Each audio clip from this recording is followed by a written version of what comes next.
옛날 말에 미운 자식 떡 하나 주고 예쁜 자식 매 한 대 더 든다 하는 말이 있듯이 우리가 성장하고 성숙하기 위해서는 권고를 받을 줄 알아야 돼요. 권고를 받는 사람은 인정을 받고 있는 성도라고 말할 수 있습니다. 주의 종들이 목회하면서 잘못하는 성도들에게 언행을 보면서 뻔히 알면서 잘못된 것을 알면서도 권면을 해주지 못하고 기도만 할 때가 있습니다. 그것은 그 성도의 믿음의 분량이 권면을 받을 만큼의 분량이 이르지 못했기 때문입니다. 권면을 받을 만한 자세가 안 된 성도는 오히려 충고와 권면을 하면 비판하고 오히려 시험 들고 낙심하는 것입니다. 반면에 교회 다닌 지 얼마 안 되는 평신도일지라도 예를 들어서 새벽기도 한 번 안 나와도 새벽기도 나오세요 하고 권면하면 그 다음부터 네, 잘 나오겠습니다 하고 나오는 분도 있다는 것입니다. 여러분, 성도는 온유와 겸손의 덕을 갖춘 사람이요 하나님의 은총을 받을 자격이 있는 수준 있는 성도라고 말할 수가 있죠. 여러분들이 이 권면을 잘 받는 사람은 겸손한 사람이에요. 그런데 신앙생활 오래 한 사람일수록 권면을 안 받아요. 왜냐하면 교만이 하늘을 찔러서 그래요. 여러분, 믿은 지 얼마 안 되는 사람들이 오히려 권면을 잘 받아요. 순수하고 겸손하기 때문입니다. 그래서 성경에 천국은 어린아이와 같아야 된다는 표현을 하신 것 같습니다. 성도된 우리는 마지막 때, 즉 종말이 다가오는 이때에 주님의 권고를 들을 줄 알아야 합니다. 지금의 세상은 종말의 때입니다. 종말이라는 말에는 네 가지 의미가 있어요. 첫째, 마태복음 24장 3절 보면 세상의 끝을 말합니다. 또 두 번째, 히브리서 1장 2절 보면 모든 날의 마지막을 의미한다고 했어요. 세 번째, 베드로후서 3장 7절 보면 심판과 멸망의 날을 의미할 수가 있습니다.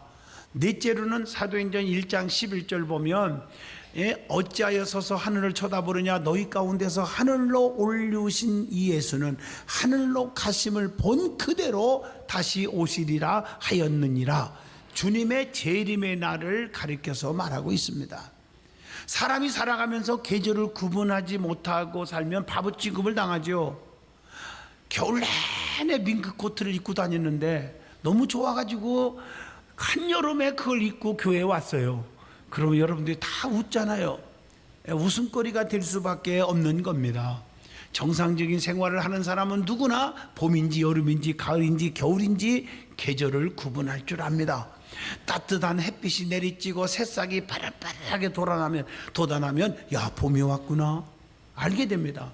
뜨거운 태양빛에 실록이 우거지면 야, 여름이 왔구나. 울긋불긋 단풍이 들고 바람에 낙엽이 떨어지고 너무 멋있으면 야, 가을이 왔구나.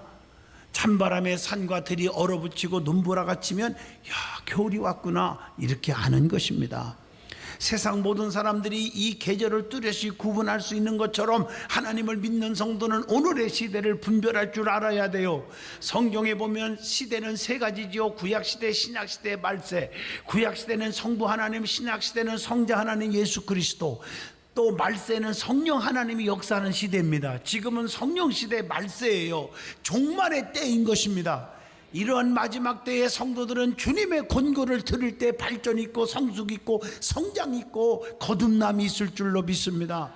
오늘 본문 중심으로 주님께서 성도들을 향해서 어떤 권고의 말씀을 하시고 계신지를 깨달아서 새롭게 다짐하는 복되고 축복받고 은혜로운 시간이 되어지기를 축원드립니다. 제일 먼저 주님의 재림과 종말에 대해서 한번 말씀을 드리고자 합니다.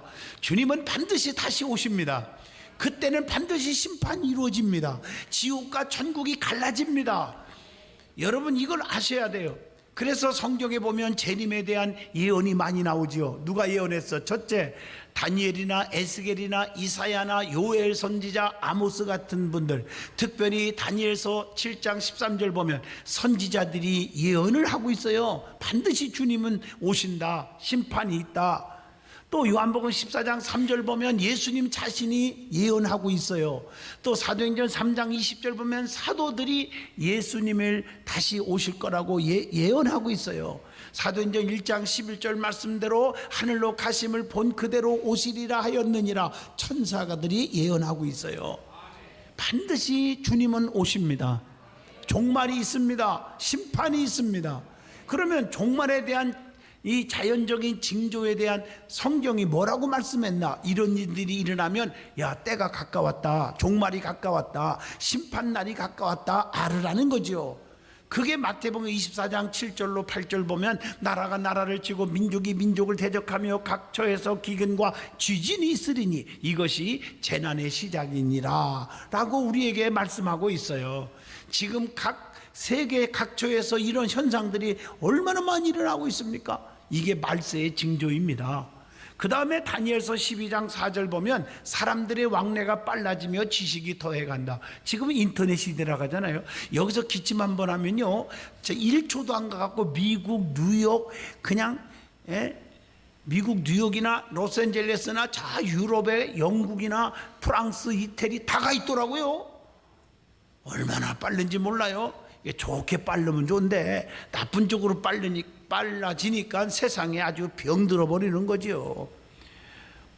이러한 문명의 발달과 지식으로 인해서 세상의 변화가 커지면 커질수록 세상의 종말이 다가온다 하는 것을 알으라고 했습니다. 그 다음에 마가복음 13장 5절로 6절 보면 거짓 선지자들이 여기저기서 나타난대요. 아주 그냥 우리를 미혹하는 거지요. 이단들과 사이비 집단들이 얼마나 판을 치고 있습니다. 이것이 바로 종말이 다가왔다는 것을 아셔야 돼요. 그래서 우리는 곁눈질하지 말고 말씀 앞에 바로 서서 성령의 충만함으로 무장하고 있어야 넘어지지 않는 거예요. 가만히 들어와서 믿음 있는 척 해가지고 성도들을 유혹하는데 누가 그걸 당연할 재간이 있겠습니까? 아무도 모르죠. 성도는 늘 깨어서 말씀과 기도로 무장해야 합니다. 그 다음에 사도행전 2장 20절 보면 주의 크고 영화로운 날이 이르기 전에 해가 변하여 어두워지고 달이 변하여 피가 되리라, 이런 말씀이 있어요. 여호와의 날에, 즉 여호와의 날에 관한 예언이 종말론적 의미를 더욱더 선명하게 노출되고 있죠. 오늘날 종말에는 가지가지 초자연적인 현상들이 나타난다는 얘기들입니다. 오늘 이런 종말이 가까웠을 때 특별히 성도들은 어떻게 해야 합니까? 종말을 어떻게 준비해야 됩니까? 즉 주님이 오시면 주님은 신랑 예수님으로 오십니다. 우리는 신부 성도가 되어 주님을 만날 텐데 신부된 성도가 신랑 예수를 어떻게 만나려면 준비해야 할까? 이게 베드로전서 4장 7절로 11절에 분명히 말씀하고 있어요. 거기 보면 베드로전서 4장 7절부터 쭉 읽어봅니다. 만물이 마지막에 가까웠으니 그러므로 정신을 차리고 근신하여 기도하라. 두 번째, 서로 열심히 사랑하라. 뜨겁게 사랑할지니 사랑은 허다한 죄를 덮는 거다. 세 번째, 베드로전서 4장 9절 서로 대접하기를 원망 없이 하고. 10절, 네 번째, 각양 은혜를 받은 선한 청지기 같이 서로 봉사하라. 그 다음에 11절에 말을 하려면 하나님의 말씀을 하는 것 같이 하고, 그 다음에 누가 봉사하려면 하나님이 공급하시는 힘으로 하는 것 같이 하라. 오늘 이런 자세로 신앙생활 해야 되는데 내 힘으로 다 할 수 있는 줄 알고 말도 함부로 팍팍 내뱉어서 상처를 주고 잘못된 거예요. 여러분, 준비 없이 신랑을 맞이할 수 없듯이 재림하시는 주님을 맞이할 준비를 철저하게 신부된 성도가 해야 된다는 것을 잊어서는 안 되는 겁니다. 세 번째로, 그리스도인은 주님의 재림과 심판을 그러면 어떻게 준비하여야 할까? 구체적으로 사도행전 3장 19절 보면 회개하고 제사함을 받아야 된다고 했고, 두 번째 베드로후서 3장 14절 보면 주님 앞에 점도 없고 흠도 없고 티도 없이 나타나기를 힘쓰라고 말씀했고, 세 번째 마태복음 22장 11절로 13절을 보면요, 혼인잔치에 예복을 입어야 된다.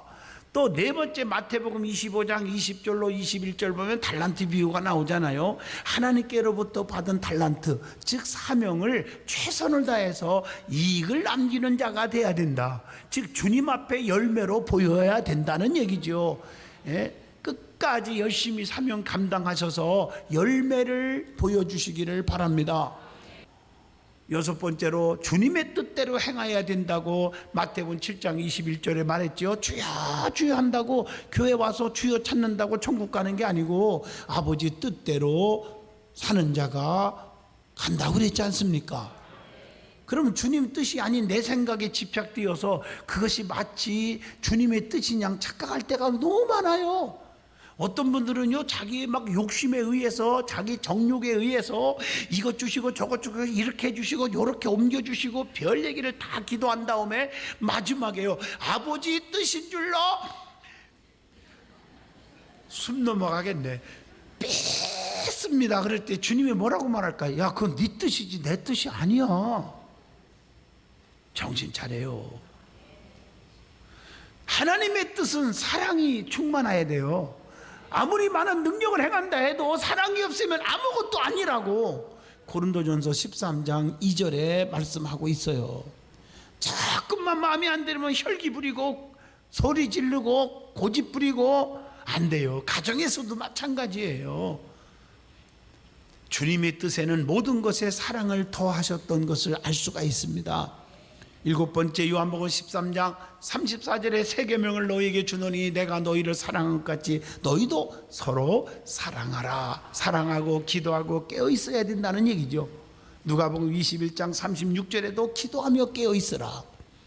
자, 4번째, 그리스도인은 끝까지 신앙을 지켜서 최후 심판 때 하나님의 축복을 받아야 합니다. 그리스도인들이 끝까지 지켜야 할 일이 있습니다.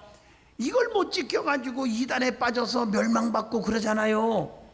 그동안 신앙생활한 거 다 헛수고가 돼버려요. 자, 첫째, 마가복음 13장 13절, 환난과 핍박을 당해도 끝까지 견디는 자는 구원을 받으리라, 이렇게 말씀했어요. 두 번째, 히브리서 3장 6절에 소망의 담대함으로 견고하게 잡아야 한다고 했어요. 세 번째, 히브리서 3장 14절을 보면요, 천믿음을 굳게 잡아야 돼요. 천믿음을 상실한 성도들이 요즘에 많아요. 처음에 구원의 감격, 기쁨, 교회를 사랑하고 주님을 사랑하는 마음 변하지 말아야 합니다. 네 번째, 계시록 2장 26절, 이기는 자와 끝까지 내 일을 지키는 그에게는 만국을 다스리는 권세를 주시리니. 주님의 일은요, 끝까지 지켜야 돼요. 기분 따라 하지 말고. 다섯 번째, 시편 119편 33절에 보면 주님의 규례와 법도를 끝까지 지켜야 한다 그랬어요. 여섯 번째, 계시록 2장 10절, 우리 앞에 다가오는 환난이 많이 있을 텐데 그 중에서도 죽도록 충성하라. 그리하면 내가 네게 생명의 면류관을 주리라. 끝까지 죽도록 충성하라는 거예요. 자, 우리가 다섯 번째로 생각할 말씀은 종교적으로 말세의 징조는 어떻게 나타나는지를 찾아봐야 됩니다. 어떤 현상들이 세상에서 이루어질까? 디모데후서 3장 4절, 하나님보다 쾌락을 더 사랑하게 된다. 디모데후서 3장 5절, 경건의 모양은 있으나 경건의 능력은 부인하니 이 같은 자들에서 우리는 떠나야 될 줄로 믿습니다. 세 번째, 마태복음 24장 24절, 적그리스도와 거짓 선지자들이 많이 나타나서 이단들이 나타나고 사이비들이 나타나서 성도들을 미혹한다고 분명히 말씀하고 있어요. 네 번째로 베드로후서 3장 3절로 5절에 보면 기롱하는 자들이 조롱한다고 그랬어요. 하나님을 부인하고 재림의 약속을 기만하고 믿지도 않아요. 그리고 마태복음 24장 9절, 잘 믿는 자들에게 박해가 일어나요. 박해가. 여러분, 핍박받는 것은요, 주님 오실 날이 가까이 왔다 생각하고 견뎌야 합니다. 그 다음에 여섯 번째, 마태복음 24장 14절에 천국 복음이 온 세상에 전파되리니 그때야 때가 온다고 했어요. 그리고 일곱 번째, 누가복음 18장 8절 보면 참 믿음을 찾아보기가 어렵다. 내가 이 세상에서 믿는 자들을 보겠느냐 하시니라. 축풍 낙엽 떨어지듯이 믿음이 뚝뚝뚝 떨어져요. 환경에 넘어지고요, 먹고 사는 것 때문에 신앙 까먹고요. 그래가지고요, 믿음을 지키는 사람이 얼마 안 남아요. 그래서 성경에 그 이에도 성도들을 가만히 보면 양 같은 자, 염소 같은 자, 예배를 드리러 오는 자, 예배를 보러 오는 구경꾼 신자, 감사하는 자, 불평하는 자, 피스메이커, 트러블 메이커, 영에 속한 자, 육에 속한 자, 다 갈라져 있습니다. 오늘 이 어느 교회든지 가보면 다 갈라져 있어요. 오른편에 서는 자, 좌편에 서는 자. 교회에서 하는 일마다 맨 부정적이고 비판하고 불평하는 자가 있는가 하면 긍정적이고 할 수 있습니다, 하면 됩니다, 해봅시다, 아 감사합니다, 뭐 이렇게 나오는 사람도 있거든요. 그러면 말세에 주님의 재림에 대해서 성도가 가져야 할 태도가 뭘까? 첫째, 욥기서 19장 25절로 26절 보면 주님의 재림을 확신해야 돼요. 주님은 분명히 오십니다. 디모데후서 4장 8절 주님의 재림을 사모하고 살아야 돼요. 고린도전서 1장 7절 주님의 재림을 기다려야 돼요. 계시록 22장 20절 주님의 재림을 위해서 기도해야 돼요. 기도. 다 깨어있어서 주님 만나게 해달라고. 로마서 13장 11절로 12절 보면 주님의 재림이 가까웠음을 항상 늘 경각심으로 생각하고 살아야 돼요. 그래서 마가복음 13장 35절로 37절 이것을 보면은 늘 깨어있으라는 거예요. 깨어있으라는 거예요. 많은 어려움이 와도 주님의 재림 때까지 인내하면서 깨어있으라고 야고보서 5장 7절로 8절에 말합니다. 주님께서 언제 다시 오실지 그 시기와 때는 아무도 몰라요. 마태복음 24장에 보면 때와 기한은 아버지 권한에 있고 아버지만 알지 아무도 몰라요. 그런데 분명히 힌트는 주었어요. 도적같이 마르게 한다. 그 말은 무슨 얘기냐면 도적같이 온다는 말은 예고 없이 갑자기 오시고 보물단지만 가져가는 것처럼 보배로운 성도, 거듭난 성도, 긍정적이고 감사하고 충성하는 성도들을 구별하여 주님이 데리고 올라가신다. 바로 이거예요. 그러면 본문 17절로 19절에는 뭘 교훈하고 있느냐? 마지막 때를 향한 주님의 권고가 뭔지를 가르쳐 줍니다. 첫째, 사도들의 말을 기억하라. 본문 17절이에요. 오늘 이 말씀들은 사도들이 말씀을 전하면 그걸요 우리의 마음속에 새기고 생활의 규범으로 지켜야 되는데 그렇게 안 들고 자기 마음대로 다 해석하는 거예요. 사도들의 말을 가볍게 여기지 말란 말이에요. 이거 아셔야 돼요. 무엇을 기억하라고 한 것일까? 눈물로 교훈한 거, 훈계한 걸 기억하라. 사도행전 20장 31절. 후일에 사람들이 믿음에서 떠나게 될 것에 대한 경고하는 말씀을 기억해라. 디모데후서 4장 1절. 그래서 주의 종들의 말씀을 전할 때 귀를 기울이셔서 신앙생활 바로 하시기를 축원합니다. 왜냐하면 본문 18절에 보니까 불경건한 자들이 출현하기 때문에 권고한다고 그랬어요. 미혹하는 자들이 많아진다는 거예요. 마태복음 24장 4절 5절 말씀처럼 자기의 경건치 않는 정욕대로 살아가는 자가 많이 생긴다는 거죠.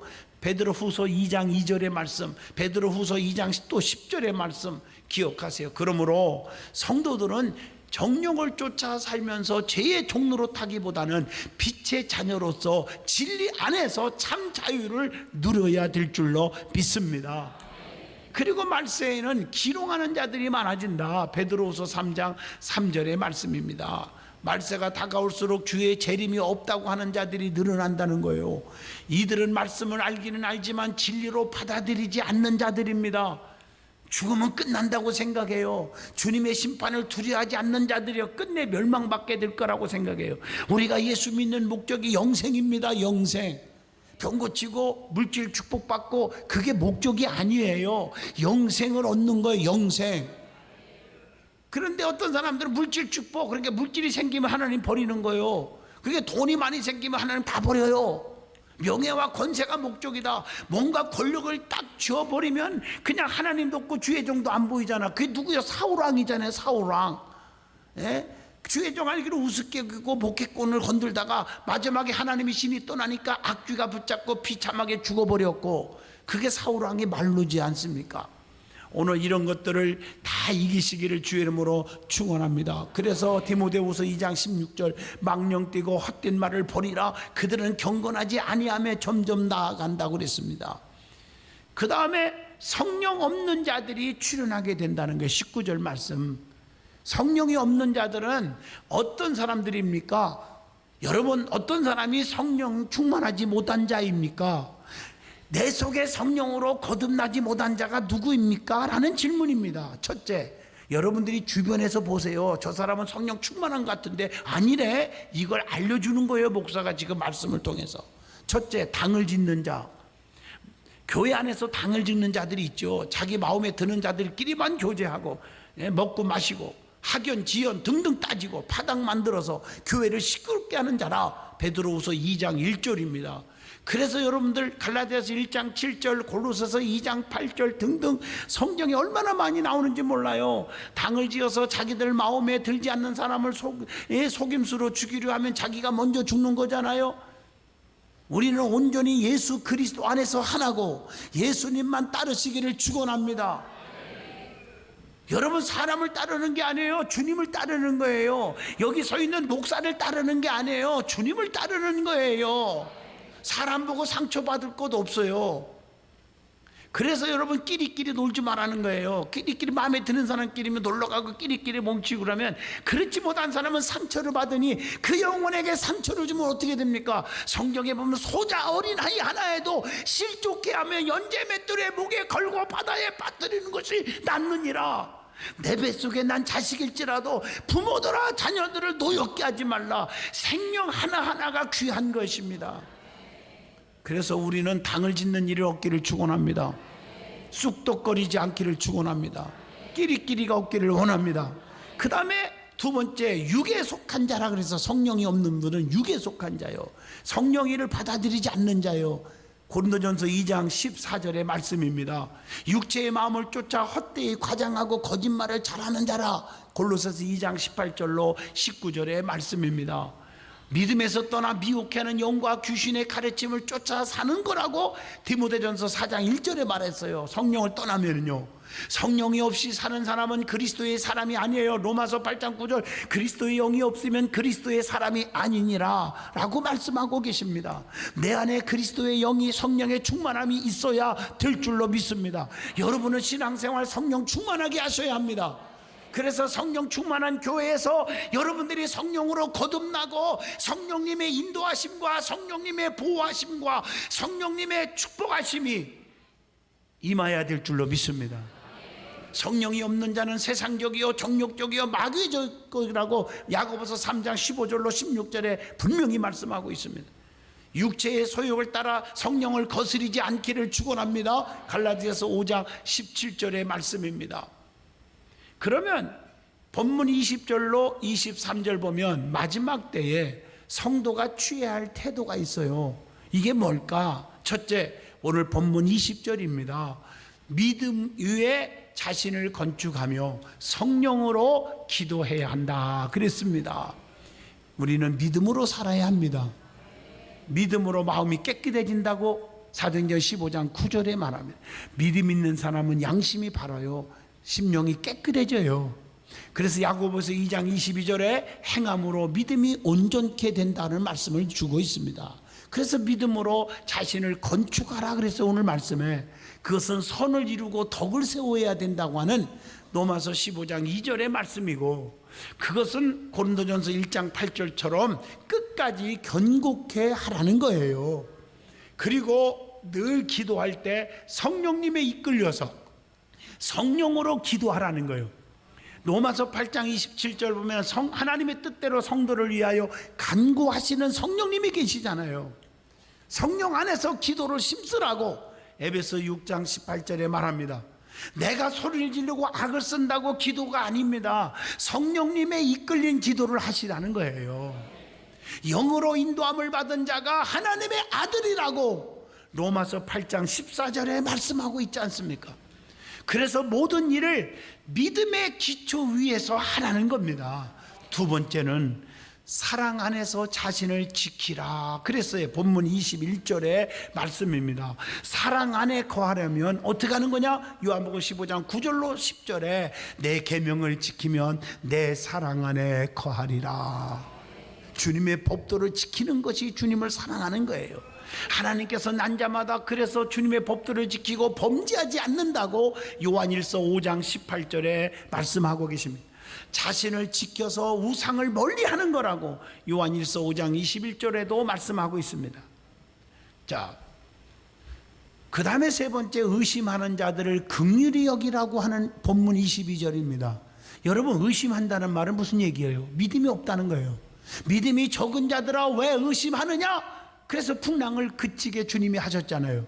믿음이 없으니까, 의심하니까 남편 풍랑, 자녀 풍랑, 가정 풍랑, 물질 풍랑, 사업 풍랑이 오는 거예요. 이런 약한 자들을 징계하고 약한 자들을 무시하고 짓밟지 말고 그런 약한 자들을 도우라. 사도행전 20장 35절입니다. 교회는요, 믿음 있는 사람도 있지만 믿음이 없는 사람들도 오는 거예요. 이런 분들을 도와서 믿음이 자라도록 해줘라. 무시하지 말고.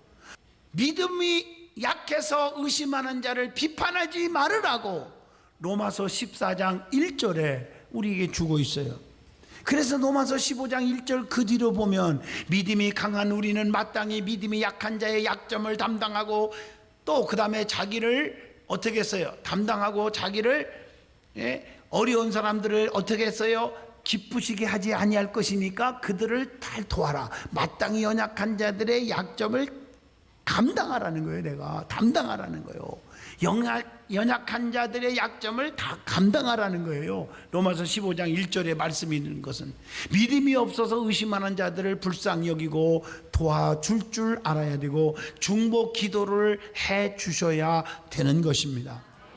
네 번째로 본문 23절입니다. 죄악에 빠져 있는 자들을 불에서 끌어내어 구원하라. 이게 무슨 말이냐면 여러분 불신자들을 믿지 않는 자들을 전도해서 구원받게 하여야 될 줄로 믿습니다. 우리끼리만 노는 게 아니라 안 믿는 자들을 구원하여야 할 사명이 우리에게 있습니다.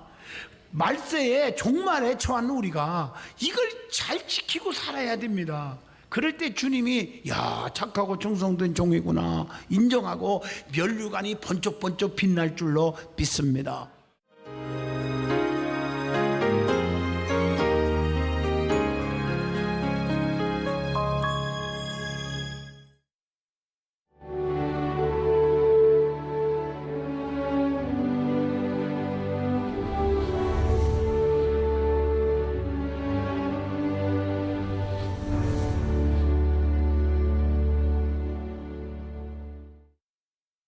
산, 들, 바다가 어우러져 수려한 경관을 자랑하는